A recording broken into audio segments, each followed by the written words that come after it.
Halo warga pecinta KDM. Baru-baru ini ada berita yang sangat-sangat spektakuler, guys. Wow, luar biasa. Di saat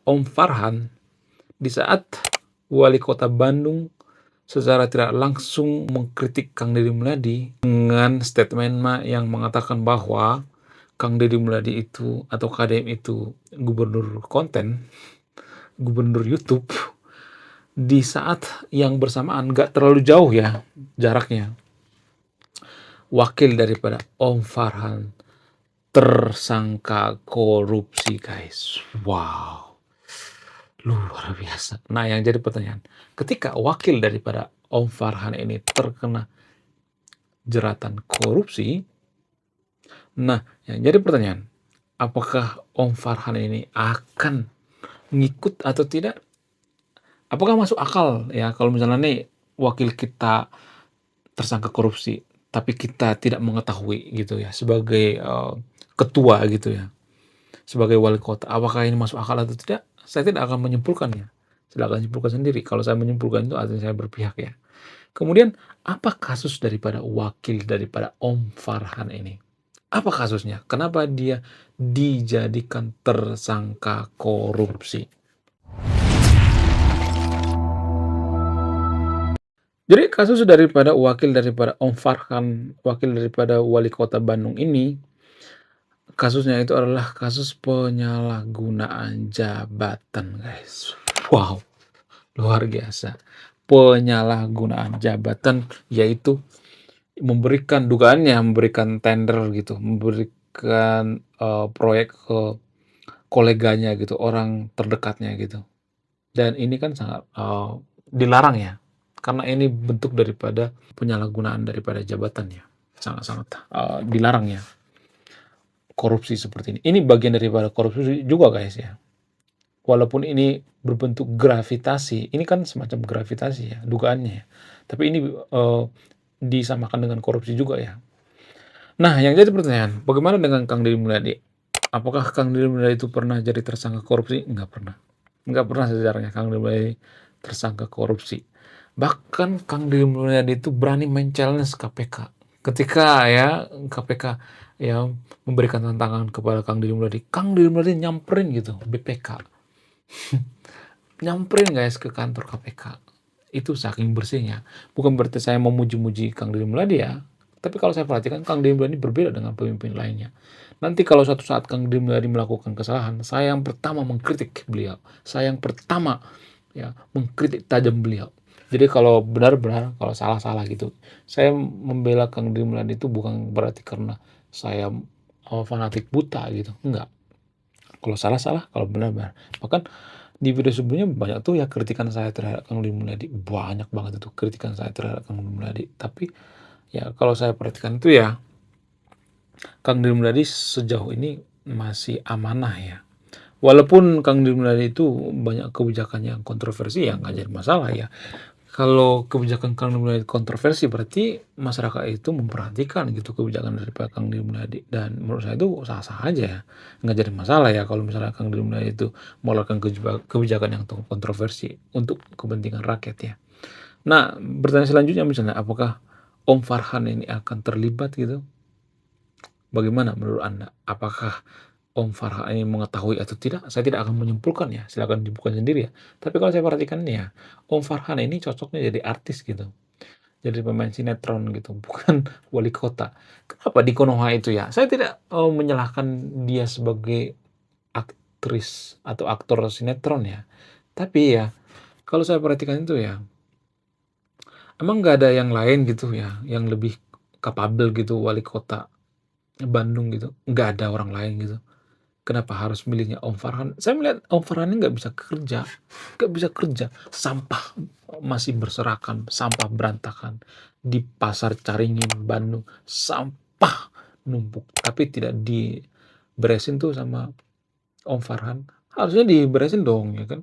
Jangan malah mengkritik KDM ya kan. Jadi secara tidak langsung dia tidak patuh dengan atasannya.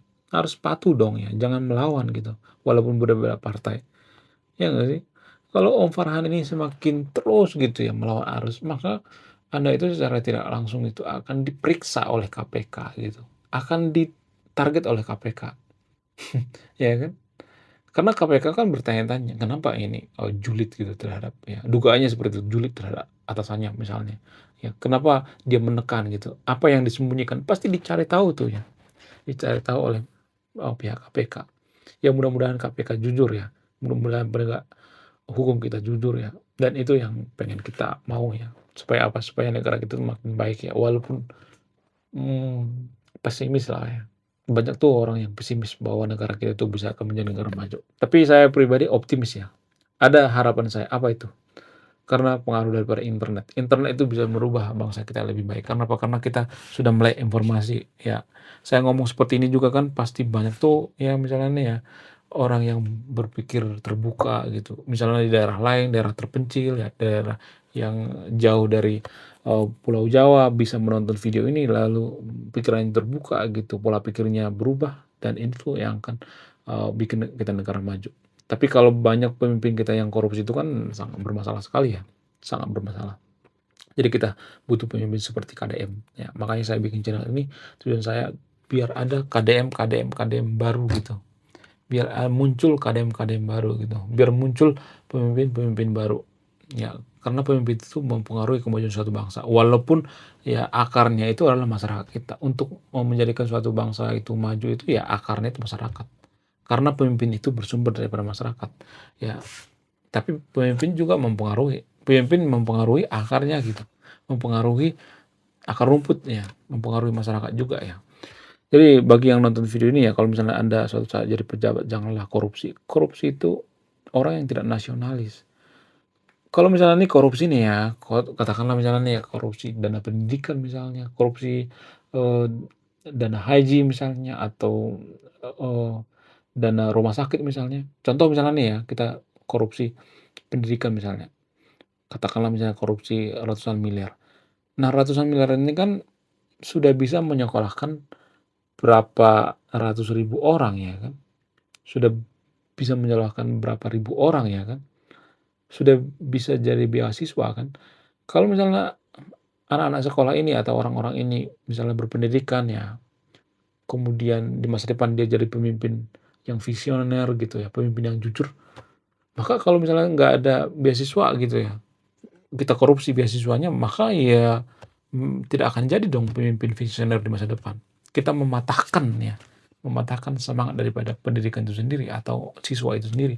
Kalau kita korupsi dana haji misalnya, orang yang mau haji ya sudah antri berpuluh-puluh tahun ya, kemudian kita korupsi, ya maka itu akan, eee, dosa besar ya.